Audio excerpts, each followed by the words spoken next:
November 7th, 2019, and this is a meeting of the Budget Committee. And the agenda for tonight, we'll start off with consideration of minutes, which is for September 16th, 2019. I'd like to make a comment on that, John. Yes, sir? There's I and two others that never got notification of that meeting. I had it down for about the 26th of September, which was scheduled several months ago. Okay, can I make a motion to excuse John Burt, and who was the other person? Brian Black and Tom Bell. Tom Bell. Brian Black. I was not aware of that. Okay. Okay. And Tom Bell as to be excused from the minutes of, or the attendance of September 16th, 2019. Okay. Any further discussion? Seeing none, all those in favor say aye. Aye. Opposed? Motion carries. I apologize, John, for you not receiving that notification, and Brian. Any other changes to the minutes? Looks good to me. Okay, can I get a motion concerning those minutes? And a second? Second. Any further discussion? Seeing none.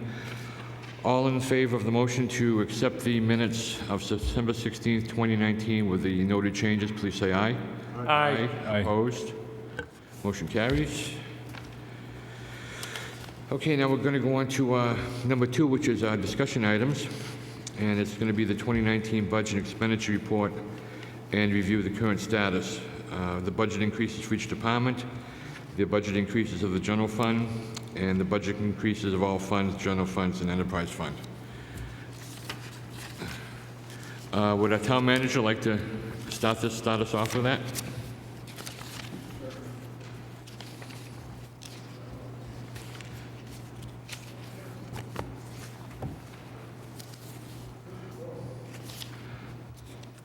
Yeah, we have to be careful because Leanne is going to record this meeting off the recording, so she asked that we speak into the microphones, if that one's working. Thank you, Mr. Chairman. First of all, I'd like to start off by saying that year to date, our departments have put in a substantial amount of work building 20 budgets. I know we're here to talk specifically right now about budget expenditures, but I'd like to start off by summarizing the 2019 tax rate, which was signed last night by the Board of Selectmen.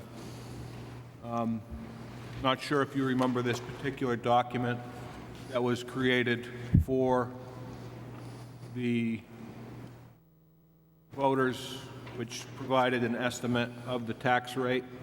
That estimated 2019 tax rate was $6.79. That represents an 81-cent increase in the tax rate. We've finished all the documentation. We have the tax rate set by DRA. The 2019 tax rate for the municipal portion is $6.09 per thousand.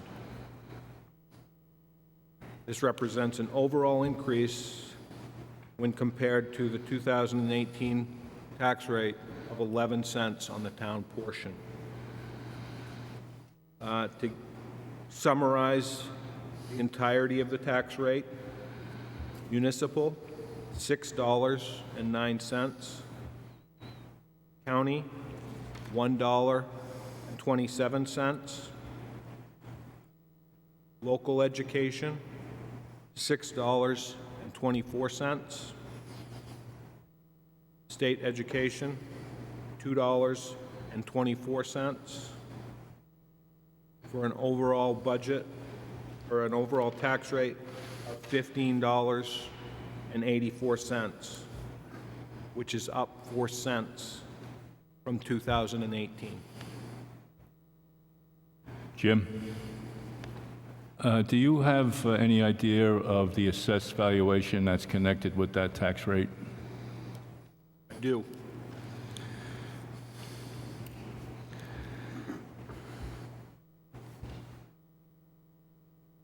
The assessed valuation associated with this is $1,998,172,625.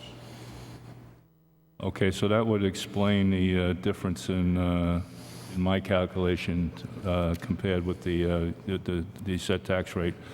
Last year, it was 1,770 something.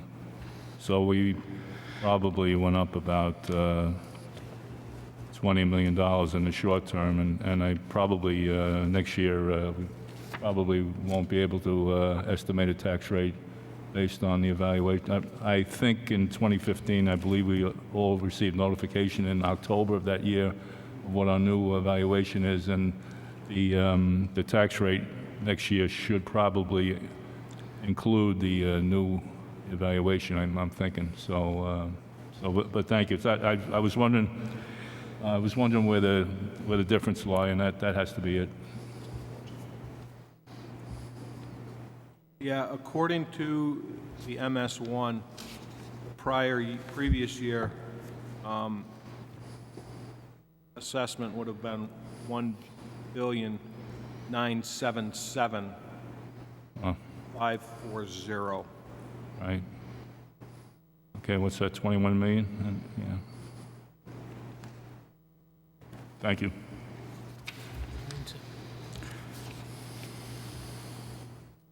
With that said, I guess at this point, I would like to hand it over to Troy to discuss the status of budget.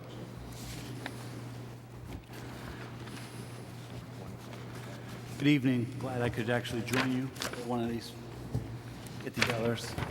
I know that there was some questions I got to me ahead of time concerning the September expenditure report. There's a couple of items that I would like to highlight for you as you review that. One, when you look at the library, you're going to notice that the library is $238,000 over expended. That is actually an accounting piece of the way that it's being accounted for.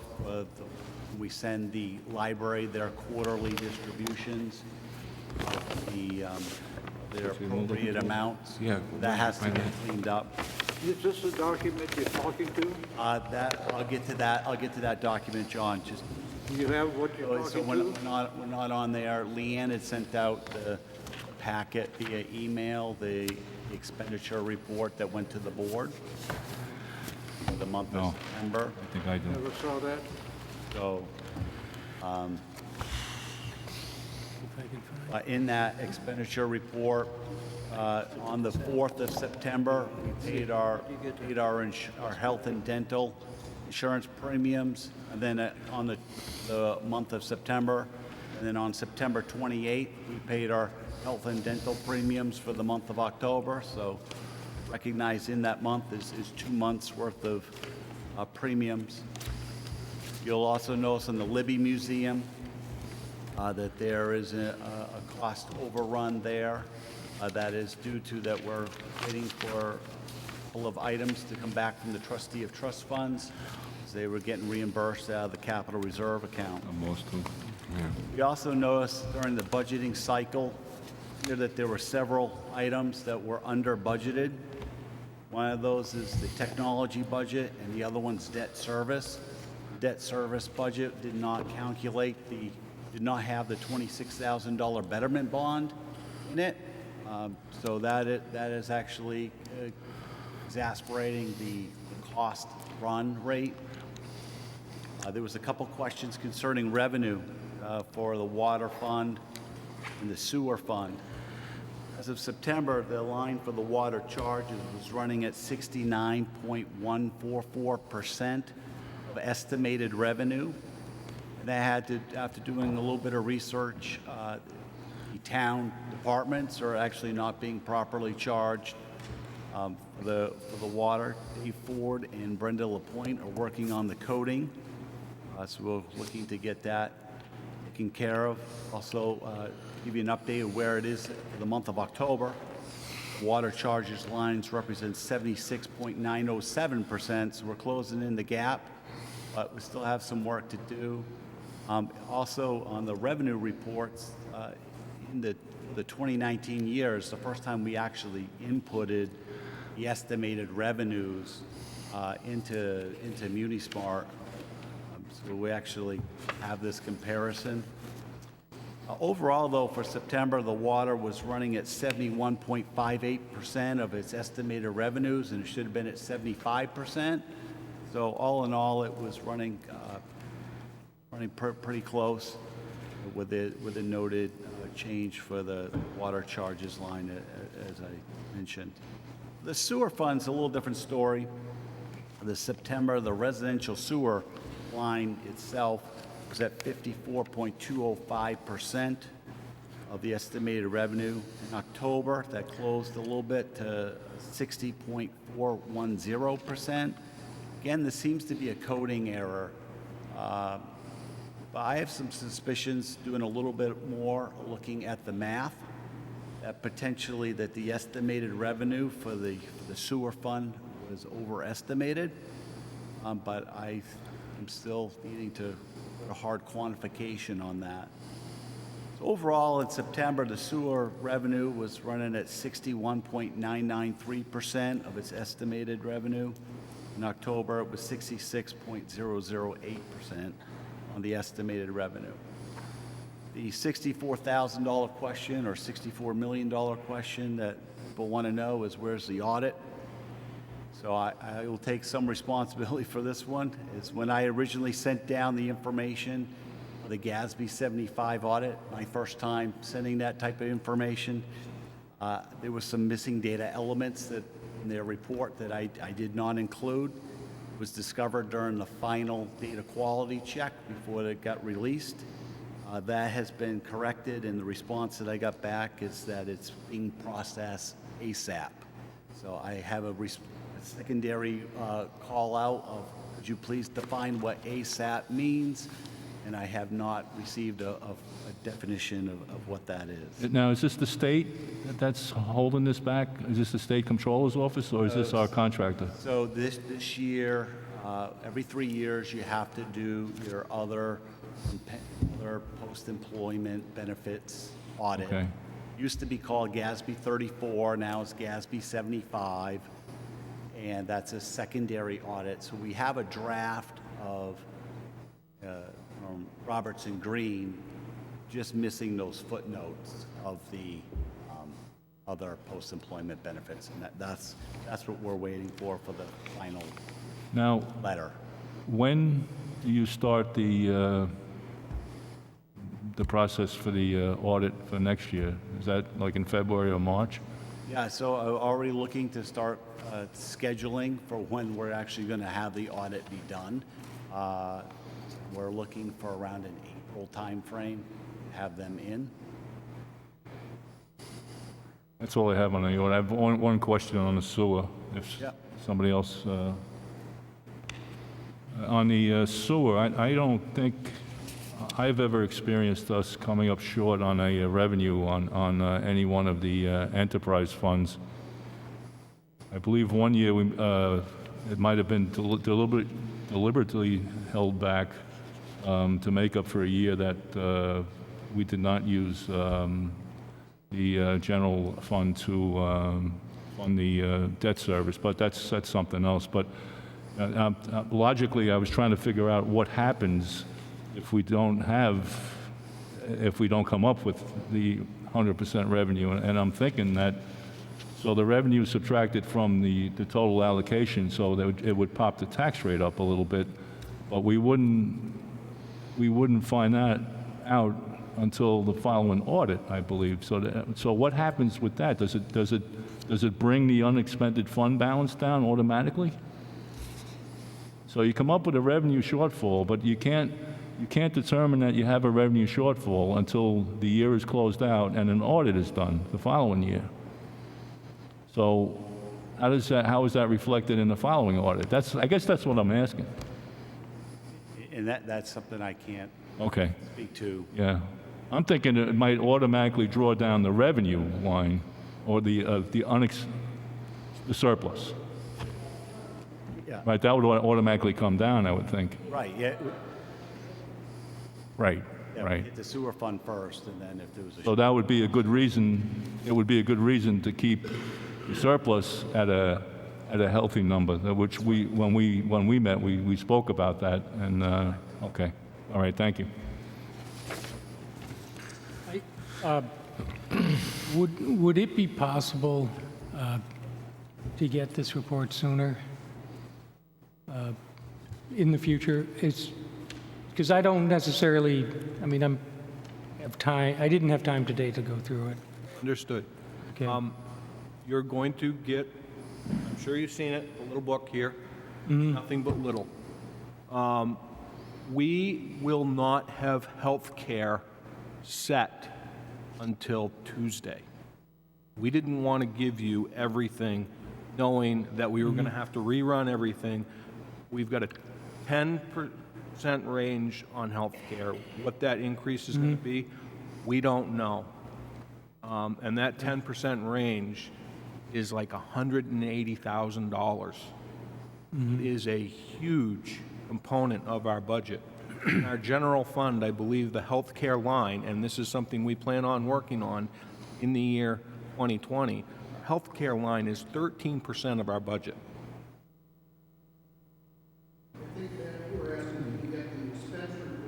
Yeah, so this is the September report. It looks like this was done on October 14th or thereabout. As I recall. And I don't want to Well, draft. Troy, weren't not- you? You know, That's when why it's you been couldn't final and attend. Correct, yeah. accepted, if you could send it out, just, it makes it easier to review and be aware of it. Yeah, absolutely. Okay. There's a little bit of miscommunication between me and Leanne. I actually thought she'd already It's had it. okay. Just a quick question, Troy. So how are we as far as percentage of the budgets has been used? How much do we have left to get us through?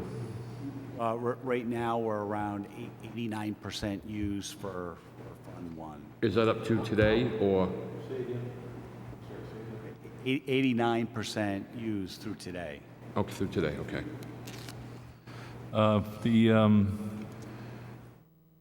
That issue with the health insurance, that happens every year.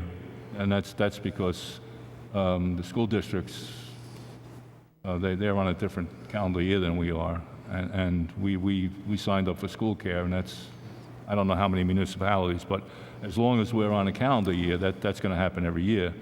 So what used to be done was we would start the budget process, and once the finance director got the numbers from school care, then we would just make two motions. We would correct it later on in the process and just change, and you would just plug all the new numbers into your computer there, and that would fix everything. I really, this seems a bit cumbersome doing it this way, and it's a problem that's going to happen every year. So it probably would be better to deal with it the way we used to deal with it, and just correct the numbers later on. And as long as you're over what's going to happen, it might only be 5% or 6%, but estimating over is always a good thing. What was the next item? You got the. Just a quick walkthrough through the budget, what we're looking at, what we're anticipating right now. This is on the 2020? Yes, the 2020 budget. So hopefully all of you have received a document that looks like this. It's double-sided. Double-sided? John, I believe it was the report that you held up earlier. Mine is not double-sided. That's what it should have been, double-sided. Is it double-sided? That's what it is. So you should have 2 pages, maybe? That looks like that? Excellent. Double-sided? So What we did with this document, No. and Chairman McDonald, this was actually part of, for your request, was to take that 5-year run. What we did is we laid out the appropriations for 2016, 17, 18, 19, and 2020. And you have your dollar variance and your percentage change. And so, just from a bottom line perspective, at this point, Fund 1 is looking at a 4.04% increase from 2019. To put a little color on that, if I may, the departments were instructed to have a 0% discretionary spending goal. There's 45 individual budgets that were represented in Fund 1. 12 out of those 45 budgets that have a non-discretionary spending and a discretionary spending component did not meet the 0% spending goal. However, the overall discretionary spending increased by $33,739.94, or roughly 1.41%. When we talk about Fund 1 being up 4.04% overall, that does include, as Jim mentioned before, the 10% placeholder for health insurance, which currently represents $1,854,724.94 of our Fund 1 operating budget before capital outlay. So we were looking at right now the total Fund 1 budget being at $14,487,207.48. As mentioned, that's 13%. We're looking for the rates to be finalized on November 12th. For every 1% decrease in the health insurance cost rise, that's going to represent $18,547.25 coming off the total spending on Fund 1. Currently, at the school care annual meeting on December 5th, the pool is looking to be priced at 5.58%. So that's the average increase across the pool. Put it in perspective, there are 79 participants in the pool. So depending on our usage rate will depend on where we end up. The maximum that they are now saying that someone should see for an increase is 9.5%. Right now we have the placeholder at 10%. But clearly, the healthcare issue is a substantial and needs further investigation to determine a strategy to make sure that that is a more sustainable number. I thought it was more than that. I thought we were up over $2 million. When we went to school care, how long ago? 6 years ago, maybe? 6, 7 years ago? Our health insurance bill was $1,288,000. So we're up around $6+ million now. I actually thought it was more than that. So our dental insurance was also priced with a 10% placeholder as instructed. But we did receive note that the pool overall is going to be priced flat for 2020. So in this document, there is $8,251.97 worth of savings that needs to be layered in. You don't see that as of yet. Overall, for Fund 2, the water fund is going to be up $29,469.11, or 1.62%, which includes the capital projects number. And they also, the water department, or the water fund, received a decrease in the administrative allocation. We discussed the new methodology that was used. Fund 3, or the electric department, is up $118,045.28 overall, or 1.17%, which includes an increase of $100,453.12 in the administrative allocation calculation. Fund 4, Sewer Department, is up $12,742.64, which is a 0.74% increase, which includes an increase of $15,259.71 in the administrative allocation calculation.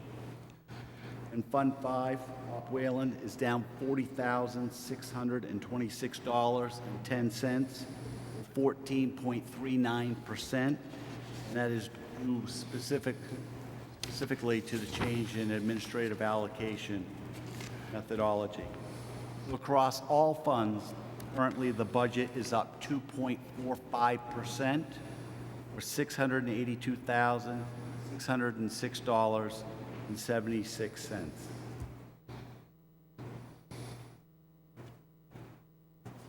Thank you for that information.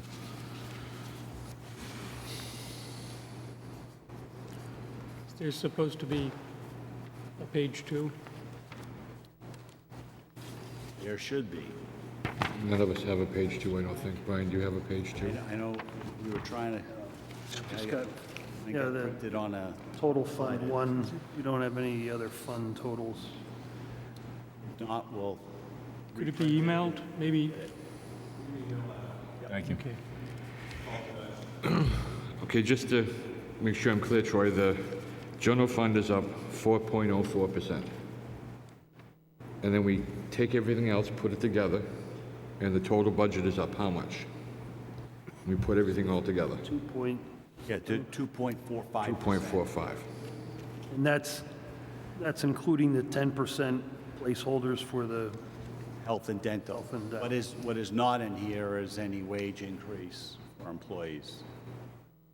Yeah, so the thought process at this point has been, we were originally going to have the health insurance set on the 5th. I went to the meeting on the 5th, they gave them the narrower range, said that you will get the final number on the 12th, and here we are. So what's happening, I'm coming to the Board of Selectmen tomorrow evening with a couple of options for raises that we will be discussing and looking to implement. Okay, these raises are just for the management, right, the management team? Yeah, the non-union employees, we're in the middle of negotiations right now with the AFSCME group, and the police union has a current contract, and the Board of Selectmen adopted the recommendation that I came forward with last year for the fire department wages. So this would be exclusively the employees outside of those areas. What's that, usually runs about, say, a high of 50,000? So I've run some really quick numbers, and it's between a $40,000 and $50,000 range for across the board for non-union at 2%. Troy, I forgot to ask you, this sheet you gave us with the 5-year for each department, these include the raises for everybody? No, so the numbers that you see, again, do not include that. But I mean, they include the ones that we currently have an agreement with as far as what they're going to get for raises and things like that? Correct. Okay. in other words, do these numbers include the raises that are contracted already? Yes. That's correct. Okay. So like the police department, that's included in this number already, except for the, right.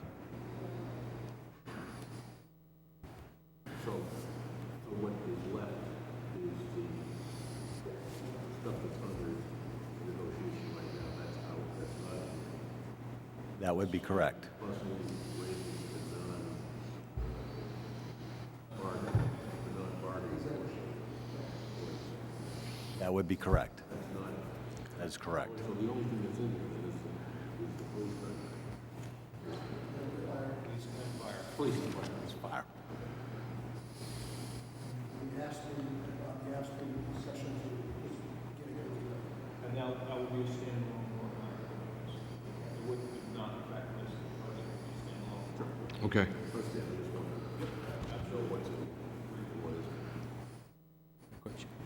I know everyone's digging through their packets. When you get to what you'll have in your envelope, is you have Park and Rec's budgets. That is for the Tuesday night meeting.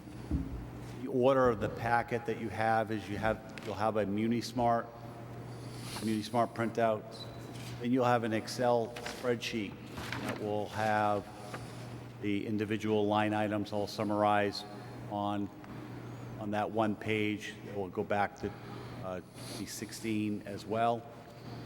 And then you'll also see the breakdown for the discretionary, non-discretionary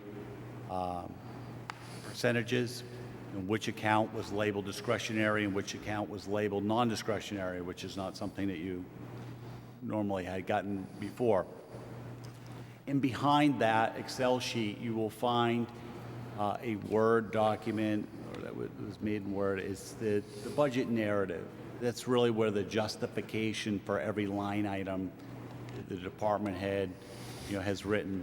In the beginning, we asked them to actually develop goals for what their budget was actually supposed to achieve.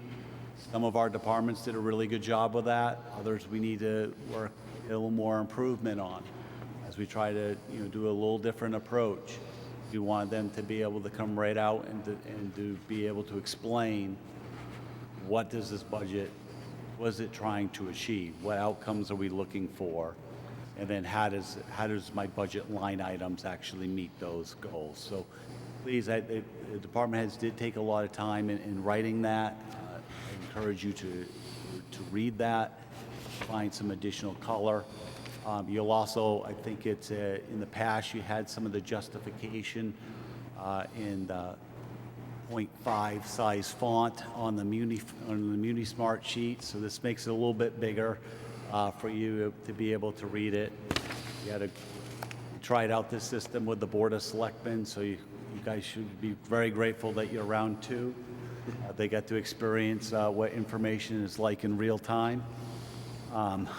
So we're looking forward to a little smoother process here as we land the plane.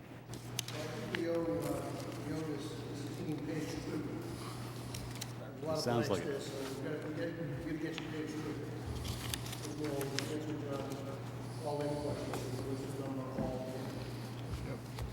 The other big takeaway within this budget as proposed, if you look at the assessing line, you're going to see a $156,000 increase in that line because we have to revisit the assessment of the town next year. So there's $156,000 of increase in this 4.4% up. So just be mindful of that as well. Yep. Yep, absolutely. Yeah, because that's why when you go to look at it, you'll find that the assessing budget is like up 88%. Yeah. And it's strictly driven by the cost of the revaluation. We've got to do it. It's in the law, so, yeah.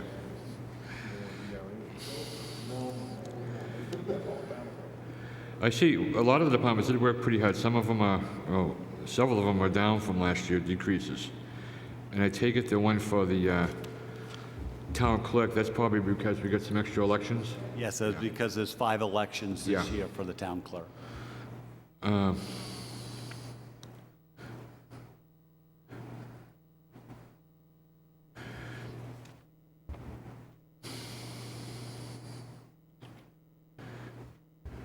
We just wanted to give you guys an overview so you could take this and start taking it apart and then looking at from the tax rate perspective, where we're landing.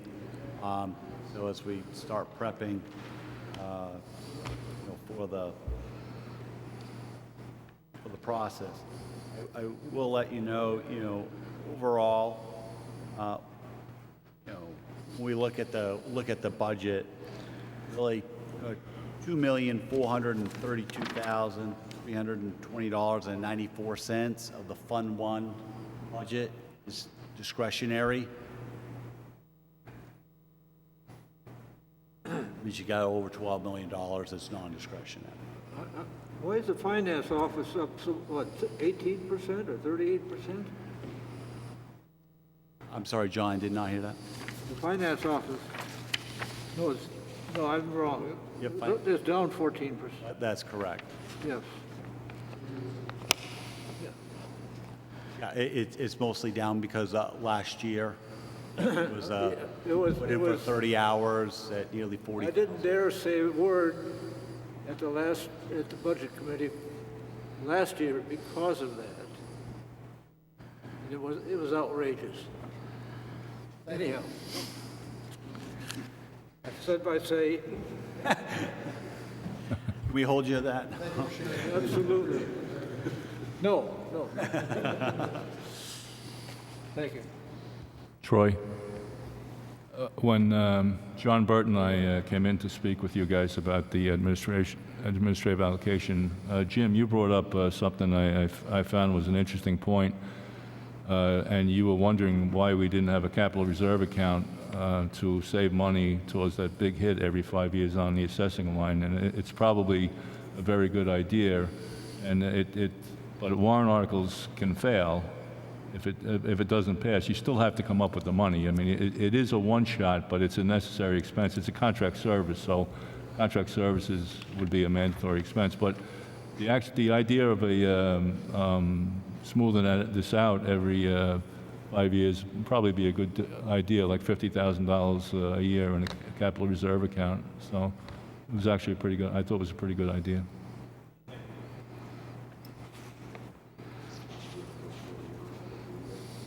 Would the committee like to move the administrative allocation methodology, or? See what John.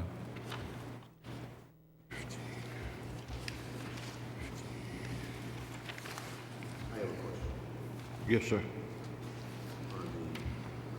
Administrative cost allocation, You got a mic? You got a microphone over there? sorry. I'm the mic cop. Are you the mic, are you the mic cop? I'm the microphone. Can you hear me now? Now, I have one question. Last I knew, our administrative cost allocations were somewhere in the $590 some odd thousand range, and I notice here we're up at 742, and I'd like to know what the increase is. Oh, can we The methodology, I think you've done a great job with it, the split and the proportion. Can we get to this? My problem is the whole number. Administrative allocation cost? It's the next one up on the... And Yeah, I just had a couple more questions. I was just doing some figuring here. Hey, Bob, can we, I was hoping to tee that up for Troy, but John says he has a couple more questions on the budget. Okay. Oh. I give Just doing some calculating here real quick.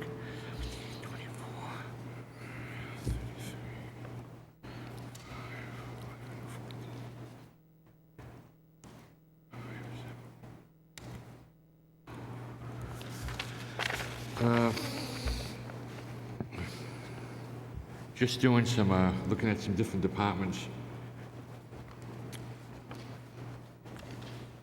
Again, I hate to keep mentioning this, but the police budget is up again, almost 6%. And if we look over the past from 2016 to the proposed budget for 2020, looks like it's totally up about 22%. Someone can check my figures. Yeah, when you do a little bit of analysis on the budgets, you look, and I did a little color code version for myself, meaning that the red is the top 10, green is, the top 10 as in the worst offenders, the green is the 10 best, as far as coming in at a budget. And looking at it that, and understanding that in some cases, you can be the highest in a dollar amount, but not necessarily on a percentage basis, or trying to look at it all in all. There is one common component, is that our police department tends to rank in the top 10 every year. Particularly when you look at the slope on how it's exponentially risen. From 2017 onward, is very significant. When you start looking at $6-digit dollar increases, per year. So there's, you know, that's just what the trending is, you know, is showing. Right. What's the cause of this? What's the cause of this 6% this year? I can give you one example of some significant increase.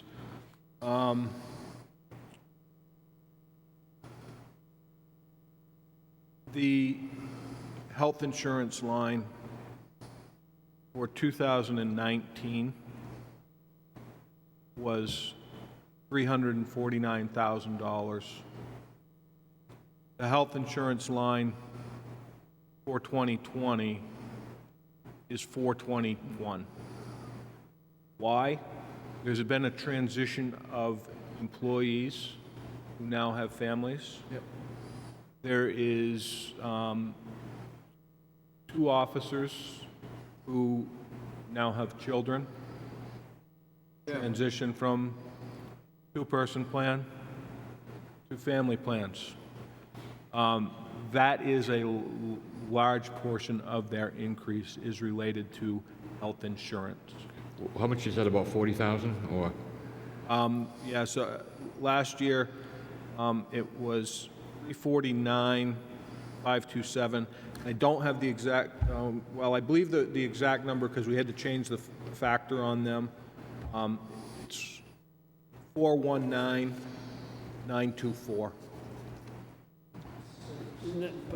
Does it include any increase in staffing in the police department? Well, This budget does not. yeah. This does not. Yeah, well, just to, you know, a little bit of background. This particular budget group has been back and forth. We've had about 5 different iterations of the budget to get it down to the 5.2% increase. What's the 5.98? Talking about police? Yeah. This is 598. So, you know, it's, Yes, 6%. we've had to work, you know, there's been some real hard work to work and to build a collaborative. What's the increase in the supervisory pay? At this time, the non-union employees have not received wage adjustments. Okay. But how about the supervisors in the police department? How much increase is that?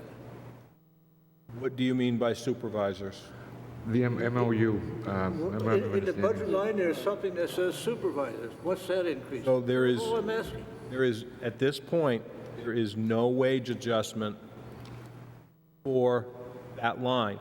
Reminder, there is a 53-week pay period, so you're going to see a creep in. The only difference between 2020 and 2019 is 1 day. We budget not based upon time of pay, the number of weeks of pay. We budgeted upon the number of days of the year. And you would be correct in the accountant's mind. However, based on legal opinion, we have got to budget for 53 pay periods because the checks are issued in a calendar year, and there will be 53 of them. I took a look. We got so darn many papers here, darn many papers. Okay, I took a look at supervisory pay. Darned if I can find it.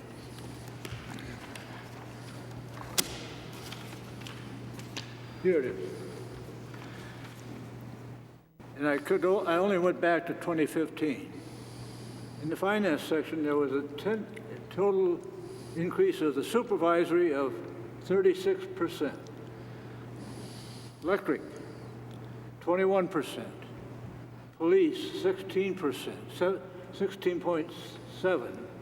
Library, increase of supervisory, 12.5%. Public Works Department, 11.4. The clerk, 11.9. Tax collector, 10.9. Fire Department, 5.6. Parks and Rec, 4.4%. Town manager was down 5%, and these are data 2015 through 2019. And planner down 7.2%. Now, why do we find the police up here on the average of, in 4 years, at darn near 17% in supervisory increase? It was 3.8 in 2016, 1.4%, 2017, 2018, 2.3%, 3.2%. Wait, I got into the electric department. Yeah, the police from 2015 to 2016 was 3.8%. In 2017, it was 1.5%, 4.7% in 2018, and 5.8% in 2019. That's an awful lot. The only thing that I can tell you with regards to police department compensation line, and I think you all know it, the police commission hire, fire, and set compensation, Well, period. that begs my question here. When the budget goes to the public for voting, whose budget is it? Is it the police department's budget, or is it the budget committee's budget? And this is, I'm loading up for later on. Okay.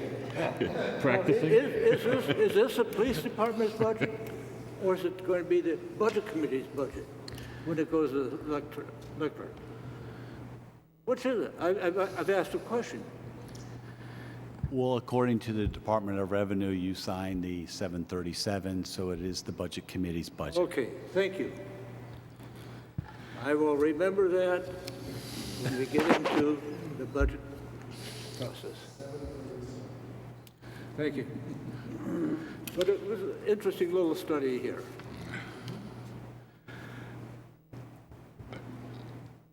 I'm glad that you mentioned about the reason that it's gone up that much is because of the change in the insurance. Do we have a lot of those situations in here that, There's one other in here, specific with the tax collector's office. The tax collector's office saw a transition mid-year to a plan coming in. So there's an increase in there for a health insurance plan. yes, sir? I think if there is an aha, on a dollar basis, it's the police department. You know, the tax collector, 1, maybe 2.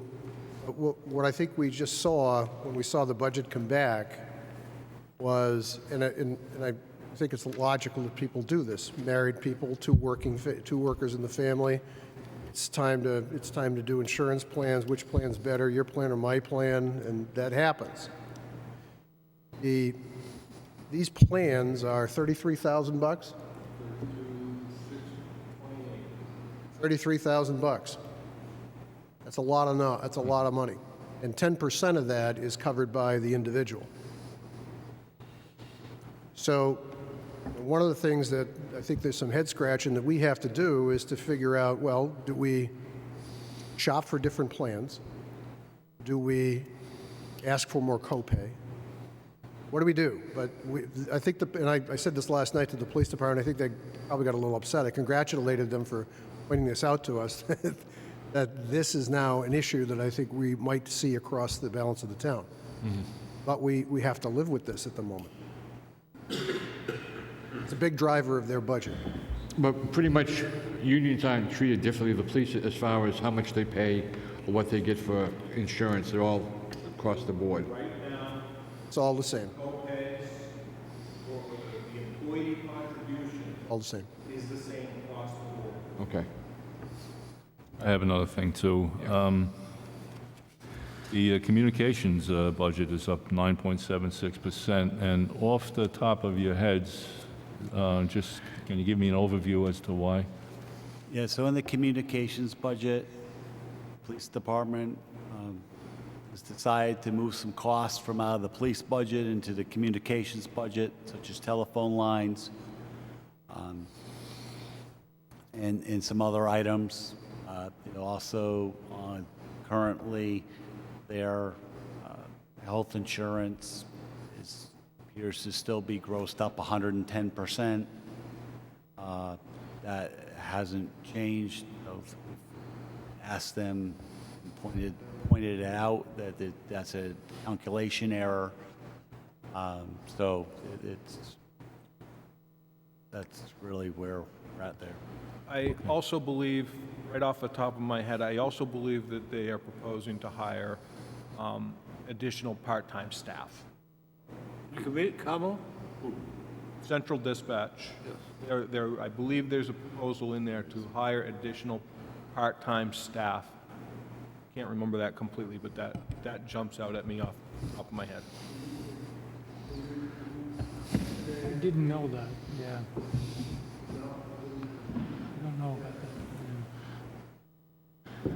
So, catch me if I'm right, I'll talk about it.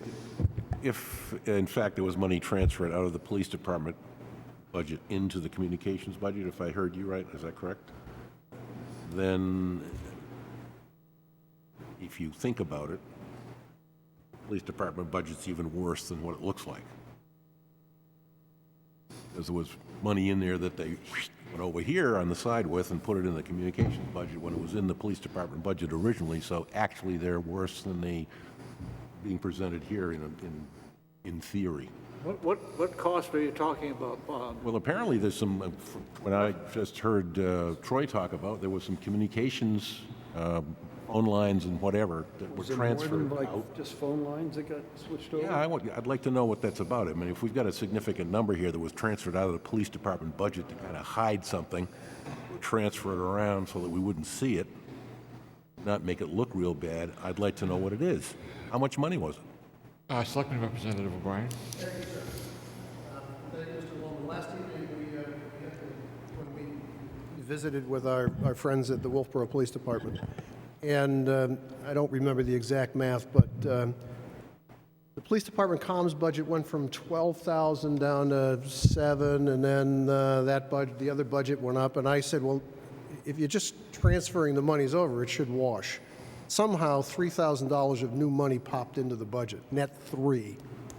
And we did ask them to write up an explanation as to where that's coming from, because we got a mobile data terminal conversation going on, and then we got cell phones in the cruisers, and I was confused, and I'm sorry, I do get.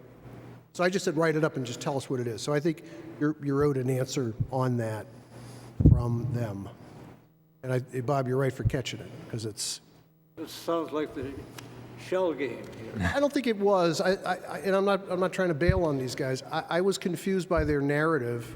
I assumed that if they were just going to take money out of the police department budget and move it over to dispatch, that it would be just a dollar for dollar move. But all of a sudden, it got backfilled by some more money in the communications side of the PD budget.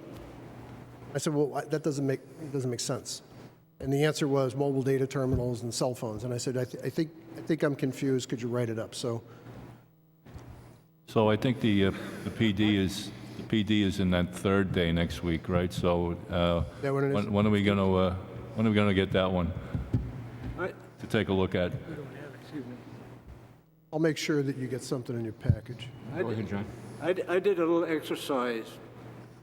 Well, for years, I've been keeping track of total number of employees, my department, and part-time, full-time, and stuff like that. Well, I gave up finally, because when I started adding in shared people, and I total number of shared people, I had a half a man left or something like that. Which half did you get? Did you get the bottom half? Or the top? So it was a shell game, finally, sort of. I'm being facetious. But I dislike something like this because the police department looks like they're trying to offload so they don't look so bad on their budget anyhow. So just got a general question. I've always wondered why the communication isn't a separate entity and why it isn't controlled by the town manager and the selectmen. Where does it say that that falls under the jurisdiction of the police commissioners?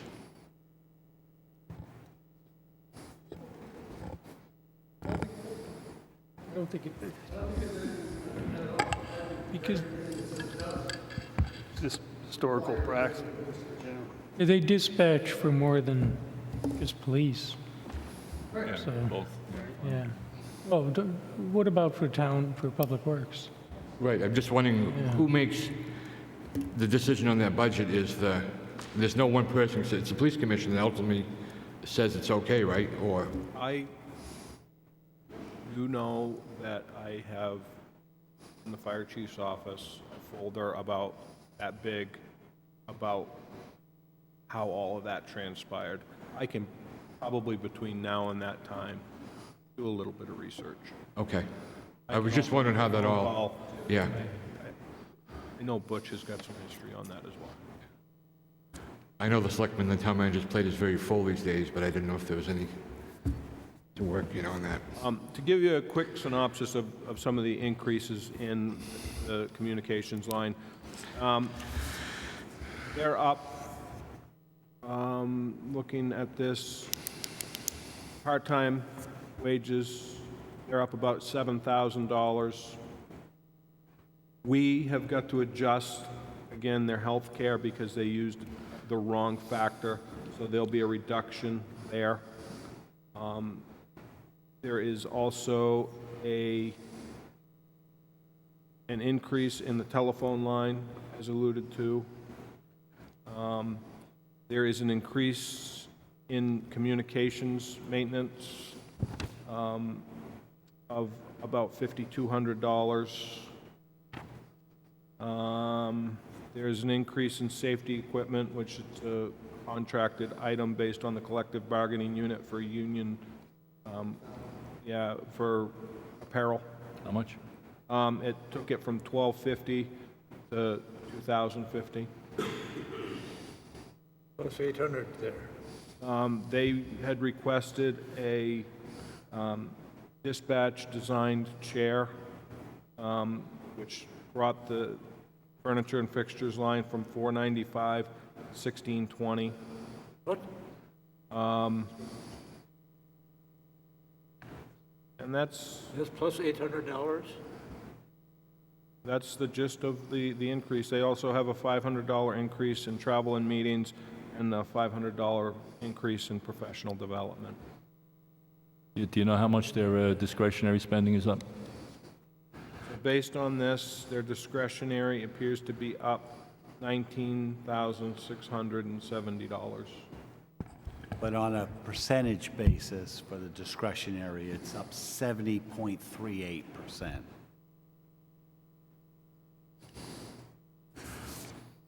Thank you.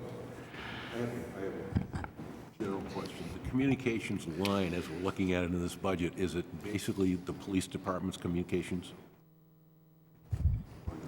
Excellent point. No, this is communications for the town of Wolfeboro, which falls under the authority at this time of the police department. Police, fire, but not public works. They dispatch for all entities in the town. They dispatch for municipal electric, they dispatch for fire, they dispatch for police, they dispatch for public works, they dispatch for animal control.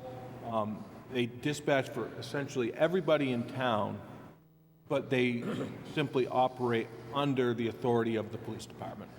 And I think part of that could have to do with the spots terminal, the ability to run license plates and criminal background checks, that type of thing. Logic would tell me that that's why it's under the police department, under their authority. And they get 911 calls. That's irrelevant. So So my question then becomes, of the communications line in here, what proportion of it are police department related numbers? I would say that's an excellent question for the police department. I don't know if they've ever I mean, separated. are there any other departments using, what am I trying to say? Let's say phone lines, just let me pick one out of the sky. Are there non-police department related phone lines in this communications budget? I can tell you from the fire department, no. The fire department phone lines are under the fire department. So, that being the case, why do we even have a communications line? Why is it all not part of the police department budget, and let's have at it? Beg your pardon? Why do we have a separate communications line? Why should, if it's all under the police department, then put it in the police department budget so we can deal with it? The whole thing gets confusing. We start moving money around. There's more pockets to move money from one pocket to the other. Let's put it all where it belongs, right under the police department, and be done with it. Unless I'm smoking something funny, if the communications line is all police department responsibility, why isn't it in the police department budget? Why do we even have a communications line anyway, or a communications budget?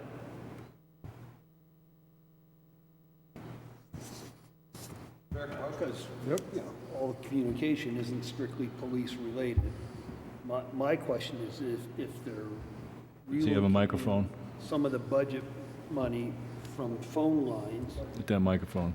if they're relocating some of the monies for phone lines from police to communications, and then backfilling, for lack of a better term, other things, including, I think you mentioned cell phones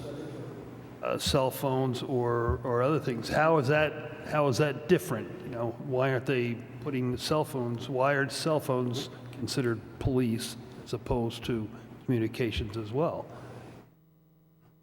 Well, the cell phone, are the cell phones, in fact, in the hands of the police department? So maybe we need to look at Police that, department related. could we look at that budget and see how it breaks down? I think that's the only way to do it. Communication yeah. line, have to get we in need there. to look into that. It just seems to me that from a logic point of Is- view, that if we've got, I understand what you're saying about non-police related functions, doing dispatch for the fire department, doing dispatch for all this other stuff, that is a police department function to do that for the other departments. Therefore, There's no cost allocation back to the other departments, is there? Exactly. Okay. so A cell phone that an officer carries, a police officer carries, would be a police department cost. yes, exactly. Seems logical. Yeah. I guess that's my point. And It's only de minimis here, but the question was asked of other services provided other people. So, Central Dispatch, the 1444 line, will take calls if somebody thinks they've seen bugs in the water, cyanobacteria bugs. I think during the entire summer they had 6 calls. So de minimis, you know, not a lot. Central Dispatch does monitor Foss Field, and I'll be very candid with you. I have no idea. You know, I know that the cameras that are over at Foss Field, there's a handful of them down there at the pavilion. Those are owned by Christine, I believe. It's unclear to me about the wire that goes between the two places, but again, on the scale of this conversation, it's de minimis. Now, there's probably something in the dispatch center, you know, those big TVs, that brings the video feed up. But again, I think in the scheme of things, it's a pecuniary amount of money. The big hitters are, as Jim said, dispatching fire and police, dispatching ambulance, and animal control. Right? That's it. That's it. Again, back to the point. It's the police department's responsibility to do dispatching. No matter which department it is that they're dispatching for, fire, whoever, then it seems to me that the whole communications aspect of this budget lies within the police department's purview, period.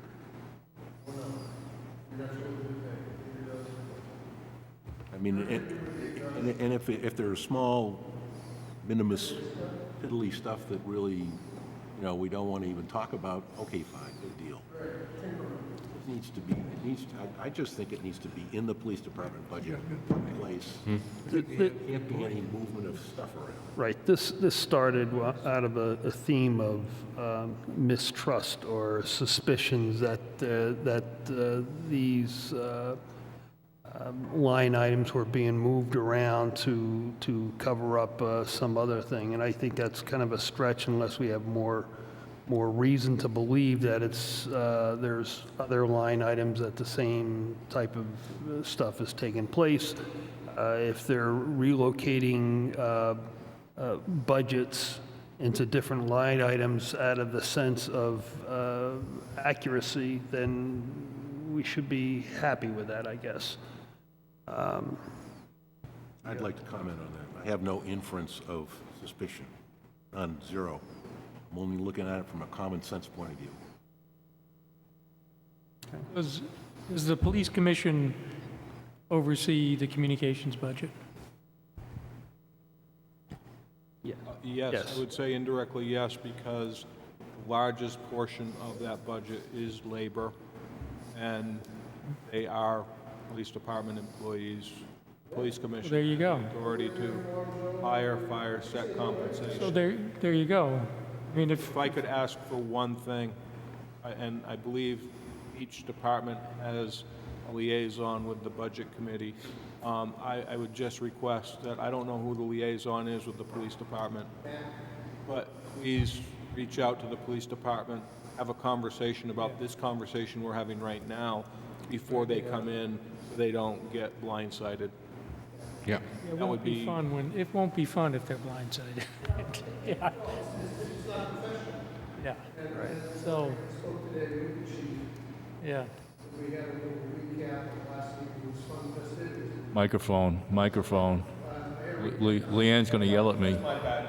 That's okay. And I shouldn't do that. I had a conversation today with the chief, just as a recap of last evening's budget meeting, and I think he's in the same space, and I think all of the department heads are in the same space. If there's something that they need to freshen up, then reach out to them and tell them what they need to freshen up.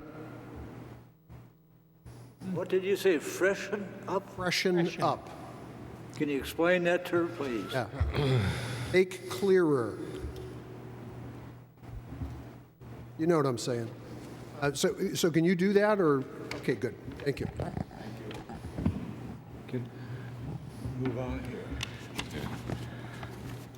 So should some of the electric light department, the water department pay something to the police department for their services?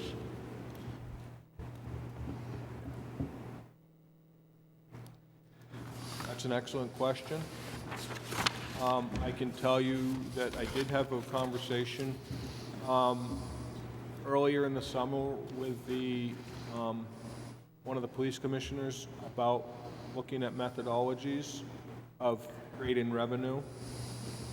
In other words, reaching out to neighboring departments to see if they would like to come on board and pay the town of Wolfeboro for services. I don't think that will happen because most of our neighbors get a pretty good deal from a regional concept. So I think all in all, kind of where we're at with it. Yeah, the pretty good deal is that we pay county taxes, and a lot of departments after 11 o'clock and midnight at night will switch over to Carroll County. Correct. Okay, folks, do you have any more questions on that discussion items? You wanted to bring something up, sir? Do you want to go to this next, administrative cost? Yeah. Yes, sir. All right, Troy, I just want to, on administrative allocation methodology, we started talking about this, I believe, a couple of years ago, and you know how sometimes we have conversations that last for years and years and possibly never go away, but this one, we started talking about it a couple years ago. Our last town manager and finance director felt that our current plan of administrative allocation was way out of whack, and they had planned on revising it. It never happened. So Jim and Troy were kind enough to tackle this issue. And so what Troy did was he collected all of the data and analyzed it and came up with the conclusions he did. And I find John Burton and I met with Troy and Jim, and I tell you, I was very impressed with it. I thought it was very well done. Analysis was very good, a lot of data. And as it turned out, the difference was only $51,700 plus. So with that, I will kick it over to Troy if you would like to explain the issue to everybody here, please, Troy.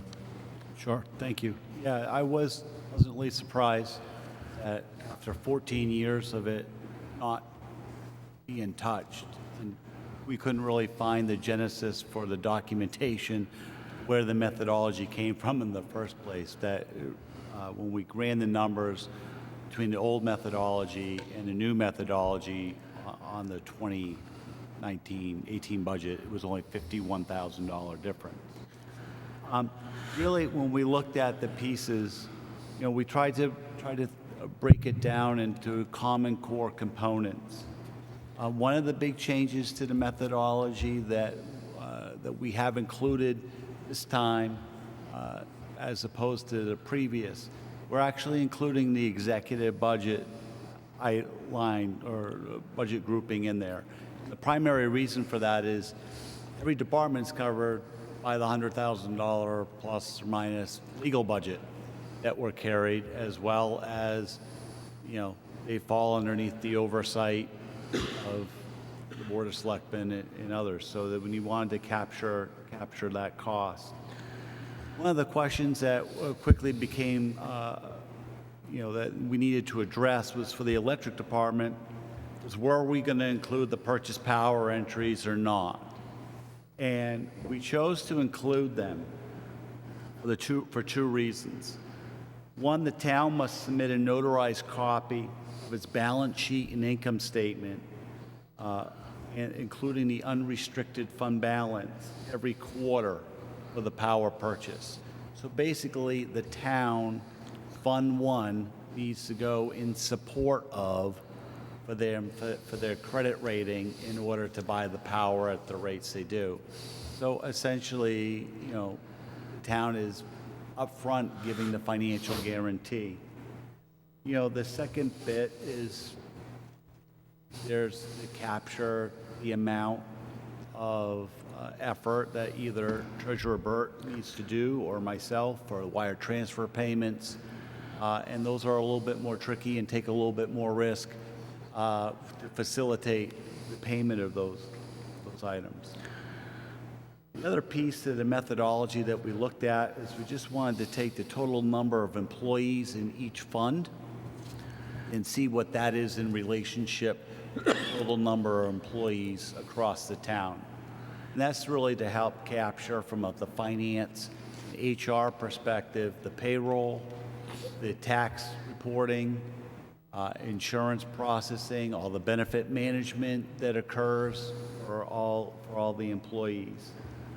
We also wanted to capture, as far as for the IT budget, we wanted to look at what the total amount of the Block 5 contract price was and divide that by the number of basically technology devices that were covered by that contract, and then look at that towards the total number that were in a individual department. So that way we could actually get a hard number for what the technology allocation should be. And to capture for the billing and collections group, I actually took the number of bills for May, June, and July for each of the respective, whether water, sewer, electric, and the actual tax collecting. That's why we chose for July's. We actually had tax bills coming in. to be able to look at. And we just took the total number of, let's say, water bills, and divided that by the average number of bills that were collected during those 3 months, just to come out with the percentages. So when we did that, I think you have a memo that's maybe dated October 15th that Bob Tupper handed out. You also in your packet have the more updated version, which is dated today, November 7th, because I wanted to make sure that you got included in there not just the comparison between the old methodology on 2018, but I wanted to show you what the actual numbers for the various departments were going to look like in the 2020 budget. And as you get the 2020 budget, these numbers are in there. That's why when I gave the budget overview, you're basically seeing that Barry, the Fund 3 is taking a $100,000 increase in the allocation. When we compare the old methodology, and Mr. Lohman, you had mentioned about the increase, right? The old allocation total number was $691,217. That was in the 2019 budget. That's what was used. And it was based off the 2018 budget. So when you compare the methodology, we applied this new one. I'll just break it down for you for each department. The water department received, amongst their two budgets combined, they received $165,636 underneath the old methodology.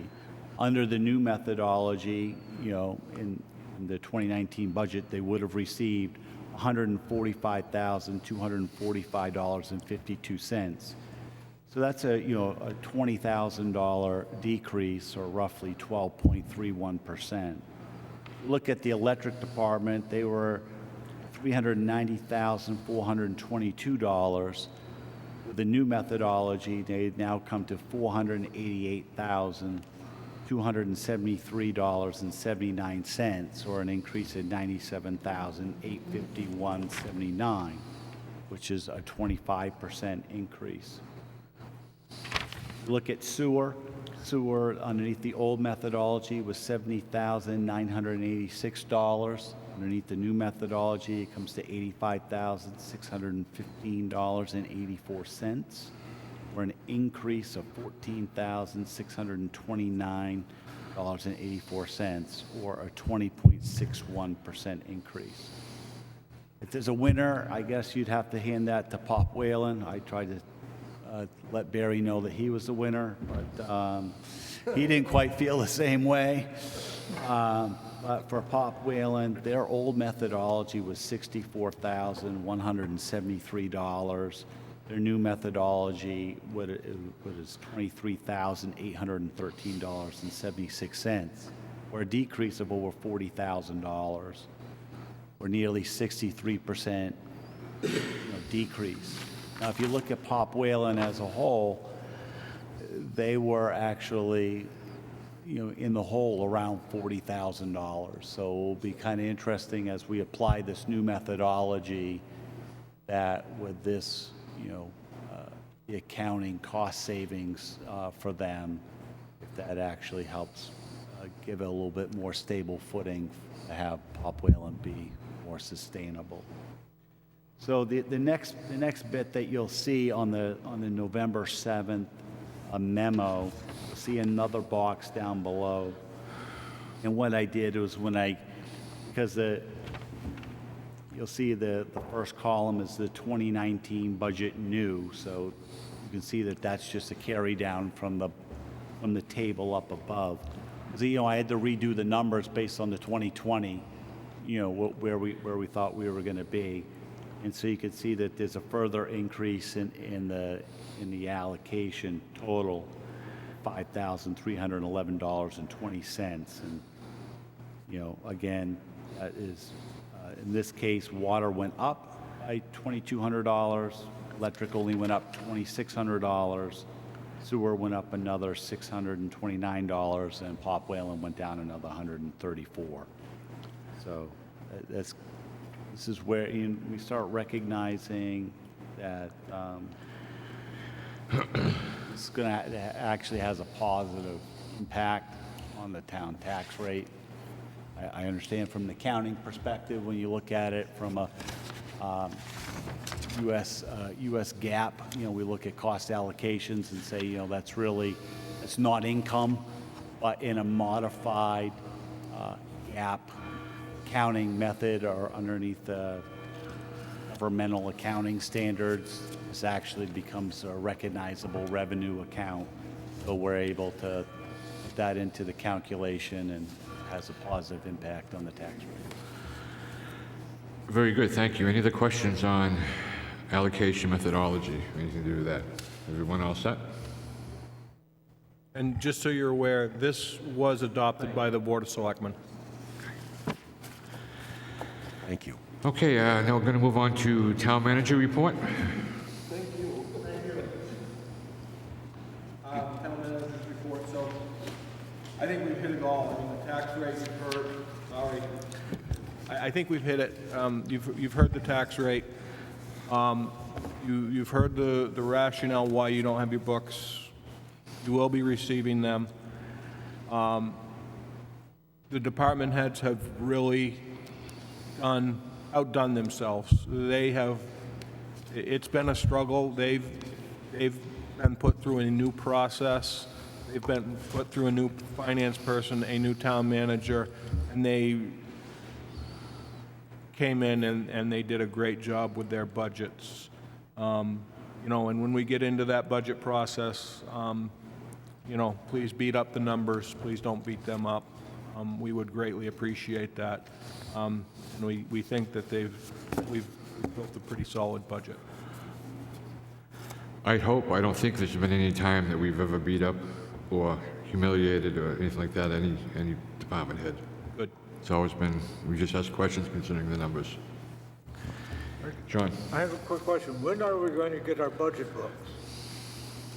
You will be getting your budget books, with any luck, on late Tuesday afternoon or Wednesday. Well, our first session. Your first session materials are in that envelope, that manila envelope. Okay, that's That's for Tuesday night. That's all Parks and Rec then. Okay. You got it. Thank you. But we'll get the rest of it? We're hoping to get the rest of it to you Tuesday, once we know the health care is set. Okay, thank you. Okay, thank you, sir. Now we'll move on to other business. John, I have a couple of things. So on September 18th, myself and Matt Plash and Steve Johnson and Linda Murray went to a all-day information seminar given by the New Hampshire Municipal Association. It was very well done, chock full of information, very nice lunch, and I would do it every year if we had the opportunity. Just a couple of nuggets. It's getting late, so I want to try and get to this kind of quick. A couple of nuggets I pulled out of this meeting that I wanted to relay to you. I passed out some paperwork, a sheet of paper with a graph on the bottom of it, and it involves meals and rooms tax distributions. Now, I spoke before about us having conversations year after year. You have one, Brian? I don't. Okay, I'm sorry. So year after year, for quite a few years now, I brought up the fact that I thought that we were being somewhat deprived on our rooms and meals revenue stream coming from the state. I believe it sits at about $321,000. So, every year after year, Dave Owen just kind of said, well, there's really nothing we can do about it. So I want to run through this. In the history of the meals and rooms tax distribution, it was first enacted in 1967, and the idea was to share the revenue with the municipalities, with the state taking 60% of it, and the municipalities taking 40% of it. So that was 1967. In 1977, 1981, the state started backing away from at 40% level. And it wasn't until 1993 that they decided that they were going to start replenishing the amount that they sent to the municipalities. This item is based on population of the municipality back in 1967. I guess they couldn't load up any software on their Commodore 64s to figure out how much money the municipalities were sending the state. But anyhow, in 1993, they tried to increase the percentage again. So if you look down at the graph, you see from 2001 to 2010, they were doing that. They went from about 17.5% to about 27%. And then I guess with the recession, they started dropping off again. So in 2019, this year, our percentage from the rooms and meals tax distribution sits at about 21, maybe a little over 21%. So by that standard, we're getting about half the amount that was promised to us when this bill was first enacted. So if you double 321,000, we could be losing a lot of money every year, and it would just take some simple software, I would think, for the state to push a button somewhere down there and figure out just how much money is being sent to them from restaurants and hotels in the rooms and meals tax, and give us 40% of it. And I'm almost certain now that it would be a number considerably higher than $321,000. I think we're taking a beating on this every single year, and it looks like I feel my instincts were pretty good over the years. So that's all I got to say about that. I do have another thing that might be valuable with setting the tax rate next year. At the association seminar, they spoke about the overlay feature when you set the tax rate, so you guys are aware of that. It might not be a bad idea next year, which would cover, it would be almost like a safety belt with any tax grievances or tax abatement request. And you could actually go up to 5% of your budget, which would, with our budget, would be a lot of money. I'm thinking maybe a couple of $100,000 would be a reasonable amount of money to put in that. And this way, if you got an excessive amount of grievances, you'd have some money to take care of that. So that's it for me on that. Thank you. Mr. Chairman, can I address? Yes, sir. Last part. Thank you for that point. I can tell you that when we did set the tax rate, Brenda Vittner, who is our consultant that worked with us to set the tax rate, worked with the assessor. And she was able to find out what any of those outstanding numbers were. And we punched in a $72,000 overlay for that purpose. Okay. And it's a good thing we did, because we're going to have to use it.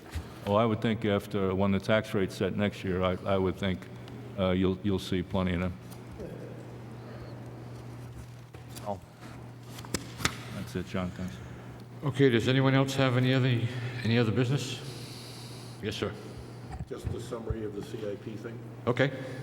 I gave you guys a sheet that basically summarizes where we're sitting for 2020. In the packet that you've got, a whole big detail on the CIP process and the spreadsheets and so forth, but I just wanted to summarize it to give you a heads up as to where we are with this year's capital projects. We're looking at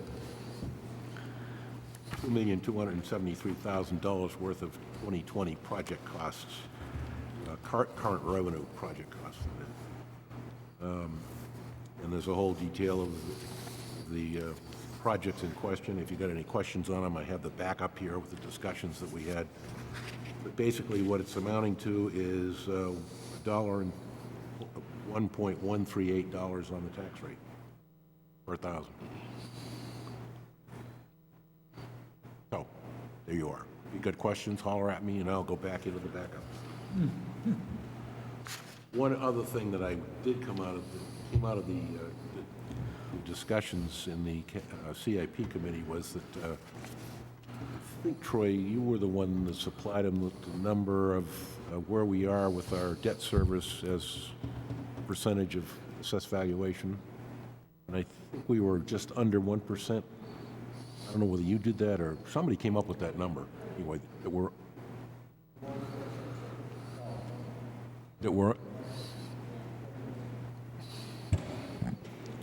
Yeah, we did, part of the debt service, we actually put some graphical information into the flow of what our debt structure looks like, and to try to see how it falls down, and then looking at the trending over time.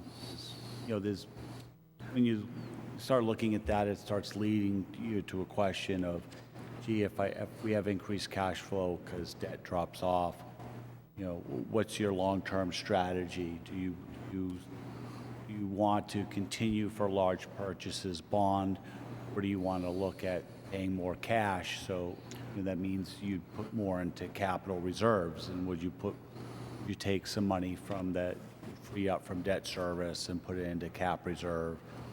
It was just to try to help precipitate those types of questions. But yeah, you will see that though, the charts in the you get the debt service budget. You'll also notice that when we ended up calculating the debt service, as I mentioned earlier in the financial report, the betterment bond was not calculated as part of the budget or part of the debt service, and we actually had an error in the debt service calculation that we had to go back and fix. So it took us a little bit extra time, but we made sure we had that thing reconciled every which way before we released it. I think the question here is, how much debt service should we have? And I didn't hear an answer to that. That's what I was trying to get to. Yes, thank you. My understanding is that where we are right now, the debt service calculation, as the DRA looks at it, the threshold is 3%. You should never get up to 3% because then you're in trouble. We're sitting somewhere around 0.9. If my memory serves me, somebody told me that our debt service ratio is now 0.9%. 0.9. And that's based on the valuation of the town. So our debt service is running whatever 0.9 is of the valuation of the town. All I'm saying is that there may be, if the state limit, if you will, is 3%, as we go down the road in the CIP committee, we may be looking at more bonded projects than taking the money out of cash in order to alleviate the tax rate. We've got some big projects coming up. As you well know, the public safety building is the big one that's on the horizon, as well as the one that got dropped on our heads, $2.4 million for the Libby Museum. So that one's going to be bonded because the only reason it's going to be bonded is because we're not going to do anything about it in 2020 because the detail was really poorly done. So we're buying time, and we've got a placeholder out there for that $2.4 million. It looks like it's in the 2020 project cost on that sheet that I gave you, but it's going to be bonded, so therefore it's not. I'd like to speak to that. That 3% number does not digest well with me because the town is assessed at $2 billion, and I'm expecting come a year from now it's going to be well over $2 billion because everything's selling well over assessed value. But anyhow, so 3% of $2 billion is about $60 million, and I think $60 million of debt service is totally unreasonable. Now, a quick calculation I did just right now, and I always lose everything here. I calculated our debt service to be just in a general fund because the enterprise funds, I have a tendency to believe they take care of themselves. Okay, so in the general fund, our debt service is roughly $1,556,273. Now, I did not. Now, our total budget in the general fund is $14,487 with the increase. So I don't know what the percentage is, but I do know that 1.556 on 14 million is, I think it's a healthy percentage, because 10% of 14 million would be 1.4 million. So we're up over 10%. And we had a long discussion about this last year, and we felt that, as John Burt did the research on it, we felt that 10% on the general fund should be where we top out. And, I won't get into any prior conversation to that, but that's it for that. To make myself abundantly clear, I'm not lobbying for increasing the debt service. I'm just trying to let you know that the town appears to be in reasonable shape from the point of view of debt service, as the state says 3% is too much. We're sitting in pretty good shape right now. Oh, yeah. That's all I'm saying. I'm not recommending we take it up to 3% and spend $60 million. All I'm saying is we appear to be in a reasonable shape. And the 10%, I looked at the same thing you did. I looked at how I think the public safety units were going to get a little bit over 11%. That's if they get a $12 million project. All I'm saying is from the Mr. CIP. O'Brien? All I'm talking about is the CIP spreadsheet. Okay? So the projection of that debt service, if you include the unrealistic public safety building and the unrealistic $2.4 million for the Libby Museum, I think we're still in reasonable shape from a debt service point of view. And I think the 10% number is valid. I agree with you. That's why I keep track of it. Mr. O'Brien? Would you hand that microphone? Thank you. Yes, sir. On the mic copy, so. So this really is my colleague, Mr. Burt, who started this whole rodeo for us, and Mr. Lohman. You're really the allocation overhead guy, and you're the debt service guy last year. John provided, as you mentioned, he provided me some research, town of Dover, Yes. and then he provided me the Moody's research of all the New Hampshire towns. 2 models to be used. One is a percentage of assessed value. That would result in about a $60 million. You may need that if the sewer system breaks. Oh, yeah. That would be what Troy has done, and you will see it, and the Board of Selectmen saw it, is built a waterfall chart that says when is all this debt going to get retired, when, and what can you then pick up on a going forward basis. I'm with you guys, and I think we all are with you guys. We got to keep this as a percentage of, and I would debate that it's all-in funds, because I'm not necessarily in agreement with you that some of these enterprise funds can stand on their own 2 feet, or how that works. And the number 8 to 12 kind of is the number that if you're in that window, your bond rating gets tweaked.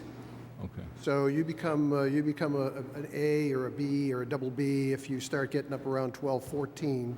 If you're down at a lower, and so when bond ratings go down, bond yields go up. So Mr. Burt, really helped us do that, and actually he did it. So you'll see that, because we do want to get ready for whatever is coming down the highway, whether it be a public safety building or other obligations on the town that come up. And I can't speak for my colleagues, but I don't think we want to do it as a percent evaluation. My personal opinion.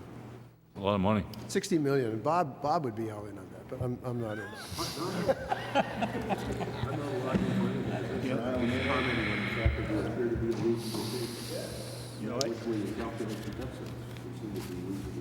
Okay, does anybody have anything else?